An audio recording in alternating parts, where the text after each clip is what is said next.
The man said, kill all sinners, kill everyone, kill everyone. Dude, you just straight up, the first thing that comes to mind is some Kaneki centipede shit, like just out of his mind, wrecking shit. He's a monster in this form, dude. Even Asura says it, right?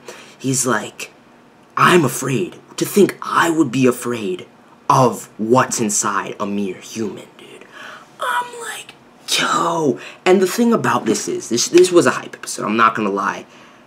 I read ahead, so it takes away a little bit of this, and how hype I would have been. I'm about to, be caught up. I have to read the latest chapter. I'm pretty much caught up on Owari no Seraph, the manga. That's not going to change the reviews. I'm not going to spoil anything, but I knew it was going to happen. So, really, it's inescapable for me to avoid comparison with how this was done in the manga and how it was done with this episode. So we're going to dive into that, but dude, he's fucking, like, the way they captured the look. The only thing they changed is they moved the fucking crazy, black wing to his right side rather than the left side, dude. But they captured it perfectly. That eye, just to clarify, no, it's supposed to be blacked out like that, just bleeding black blood. Just, that is not censorship. That's how it is. They captured it beautifully. Just the enticing of the transformation. I think they captured it quite well. Even though the animation this episode was lacking. It truly, I can't get around it. It was some parts of it where you just a flick of the sword and you see this massive areas decimated. He's wrecking Crowley shit. Like at that portion, it was getting a little better. But throughout the episode, aside from that, it was a bit lacking. So especially when when Shinya shows up and he shoots the Byakumaru, dude, and Fairy dodges the explosion.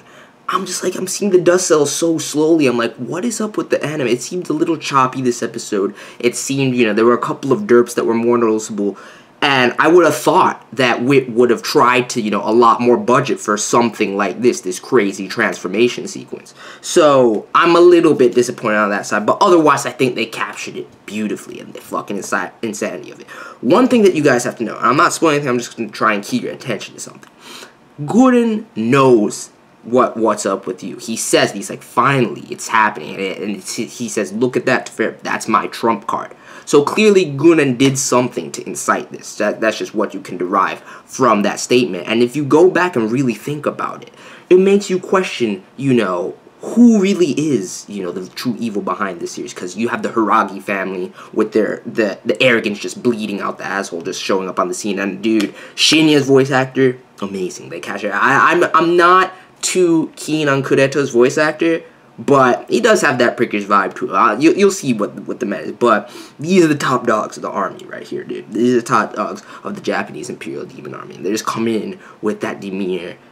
They're going to have to force the vampire retreat right there. It's done. Like, you see they got them outnumbered. They fell into Guren's trap. He was stalling for time.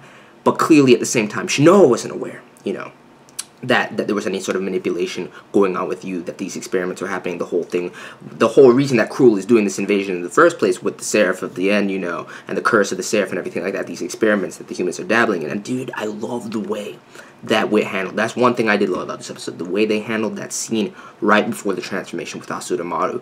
And you just see the color palettes. Throughout this episode, the color palettes were amazing. That's one thing I did like, and some of the art style. But, some of the backgrounds were a bit lacking, and the animation itself was a bit choppy. But other than that, dude, that scene, and you just had, like, the angels floating in the sky, and Asura was talking to you about what's about to transpire.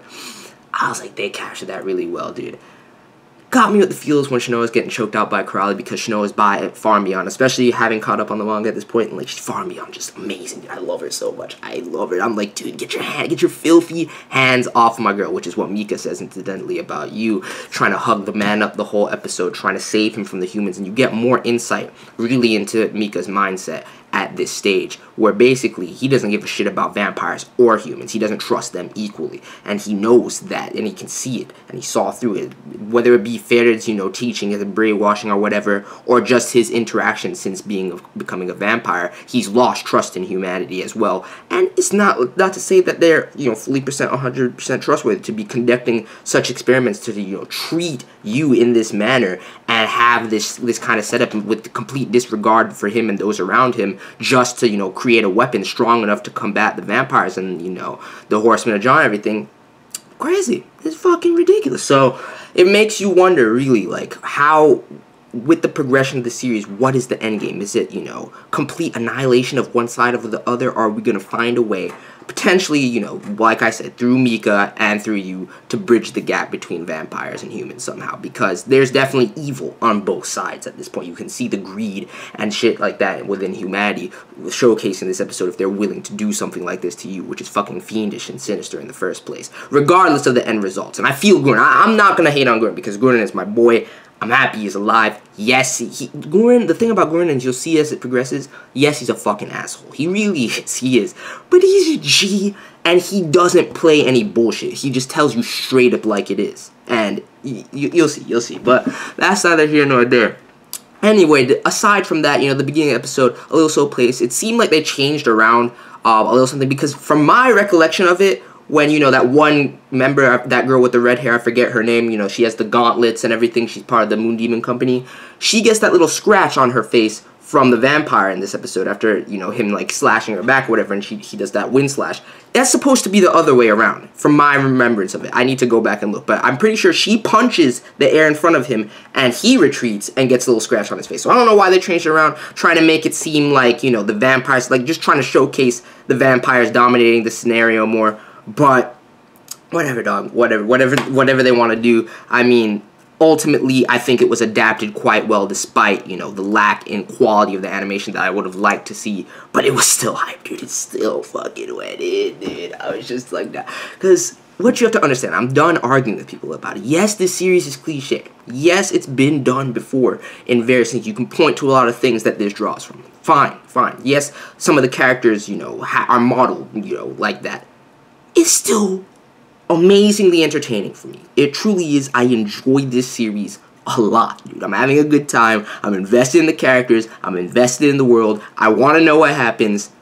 Done. It doesn't matter. You can just sit back and enjoy things sometimes, in all honesty, without trying to be super critical. Even this episode, where there were faults I found in it, like even Crowley walking over and they just have his mouth moving for no reason. I'm like, yeah, there's faults here and there, but ultimately I'm enjoying myself. And that's what it's about at the end of the day. If it brings me this much entertainment value, it must be interesting in some regard. So that's what I'm going to say. I really enjoy Owari no Seraph. Get the insight into Mika's mind, like I said, and how he feels. It really, all he wants is to save you. And you're going to see how that plays out going forward, vice versa, and everything like that. I want to have a discussion with some new theory crafting, because I don't want to spoil anything. But now that I've caught up in the manga, basically all I'm going to say is that a lot of the earlier theories I was, you know, crafting through, you know, my earlier reviews of the anime, pretty much most of them have been confirmed. Most of them get, you know, confirmed. So I've been pretty much spot on with my theories of this series, and I have some new ones to make for where we are in the manga now. So I'm probably gonna have to do that after. I'll probably do it after the finale, after Cour 1 ends, and, you know, potentially start doing chapter reviews for the manga, or just do some random discussions here or there at my leisure whenever I feel like it. So that's pretty much it. Let me know your thoughts on this episode. You fucking going berserk, the you know, Seraph, the end transformation, everything like that. Let me know your thoughts on the look, the battle, the animation, the quality, just anything you want to talk about in the episode. That's pretty much it. I'm out. Peace.